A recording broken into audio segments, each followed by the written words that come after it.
Minimum ஒரு 1 ஹவருக்கு எத்தனை பேர் இந்த டாய்லெட் யூஸ் பண்ணால் எவ்வளோ லிட்டர் வந்து செலவாகுன்றதை கணக்கு பண்ணி அதோட சப்ளை ரெகுலர் பண்ணுறதுக்காகவும் ஏற்பாடு செஞ்சுருக்காங்க.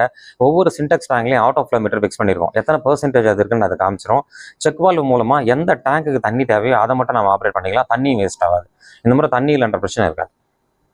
கிட்டத்தட்ட உள்ளுக்குள்ளே பார்த்தோம்னா ஒரு இப்போ பன்னீர் கோல்டு வரைக்கும் நம்ம ஷேடு கொடுக்குறோம். அங்கே கோயிலுக்கு உள்ளேயும் வெளியேயும் வந்து பார்த்தீங்கன்னா வந்து தேங்காய் நார் மூலமாக வந்து அந்த அவங்களுடைய பாதங்கள் சூடாக இல்லாமல் இருக்கிறதுக்கான மேட்டுகள் வச்சுருக்கிறோம். தொடர்ந்து வந்து கிரிவல பாதையிலும் அண்ட் கோயிலுக்குள்ளேயும் நம்ம தண்ணீரை வந்து தொடர்ந்து ஸ்ப்ரே பண்ணிக்கிட்டே இருக்கிறோம். இந்த பன்னீர் கோல்டை தாண்டியும் மற்ற தாண்டி இன்னும் அதிகமாக போக ஆரம்பிச்சிச்சுனாலே மேலே அந்த சூழ்நிலையை பொறுத்து கோயிலுக்குள்ளே வந்து ஒரு 2000 3000 பேர் அப் டு 5000 பேர் வரைக்கும் நம்ம அகாமடேட் பண்ணுறதுக்கு ஆக்ஷன் எடுக்கணும். சீட்டிங்கில் கற்பூரம் வந்து இந்த வருடமும் வந்து நம்ம வந்து அந்த வெளிப்பகுதியில் எரிவதற்கும் அந்த மஞ்சளான உருண்டை பயன்படுத்தினா 365 நாள் வந்து தொடர்ந்து அந்த எரிச்சா அந்த பலன் கிடைக்கின்றதுக்கும் நம்ம அந்த இடத்துல ஆக்ஷன் எடுக்கிறோம். அதை இந்த வருடமும் பயன்படுத்துவது